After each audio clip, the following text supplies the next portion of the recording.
আছে মেট্রো রেলের ভাড়া কমানো এবং শিক্ষার্থীদের জন্য হাত পাস সৃষ্টি। এই দুই দফা দাবিতে আজকে আমরা সড়ক ও সেতু উপদেষ্টা বরাবর স্মারকলিপি পেশ করব। তার আগে এই সংক্ষিপ্ত সমাবেশে সংগ্রামী পথচারী ভাই ও বোনেরা, সাংবাদিক বন্ধুগণ, যারা আমাদের বক্তব্য শুনছেন, সবাইকে সমাজতান্ত্রিক ছাত্রফ্রন্ট ঢাকা নগর শাখার পক্ষ থেকে জানাই সংগ্রামী শুভেচ্ছা এবং অভিনন্দন। বন্ধুগণ, এতক্ষণ আমাদের বক্তাদের মাধ্যমে আপনারা শুনেছেন যে আজকে আমরা এখানে কোন দাবিতে দাঁড়িয়েছি, আমাদের দাবি কি।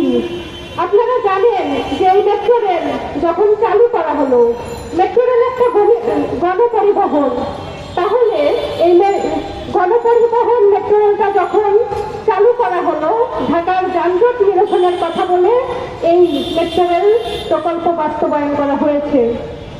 যদিও যখন এই মেট্রো রেল চালু করা হয়, সে সময়ই সরকারের পক্ষ থেকে এই মেট্রো রেলে যে বিপুল অর্থ ব্যয় হয়েছে, সেই ব্যয়ের অজুহাতে প্রথম থেকেই অতিরিক্ত ভাড়া নির্ধারণ করা হয়েছিল। আমরা তখনই এই ভাড়ার প্রতিবাদ জানিয়েছিলাম যে আমাদের দেশের, হ্যাঁ, খুব ভালো কথা যে মেট্রো রেল চালু করছেন, মেট্রো রেলে খুব অল্প সময়ে এক জায়গা থেকে আরেক জায়গায় যেতে পারবে, জার্নিটা আরামদায়ক হবে, এটা ভালো কথা। কিন্তু এটার সাথে সাথে সরকারের পক্ষ থেকে বলা হয়েছিল যে এই মেট্রো রেল ধনী গরিব সবার নাকি পরিবহন। তাহলে আমরা বলতে চাই, এই গণপরিবহনে আমাদের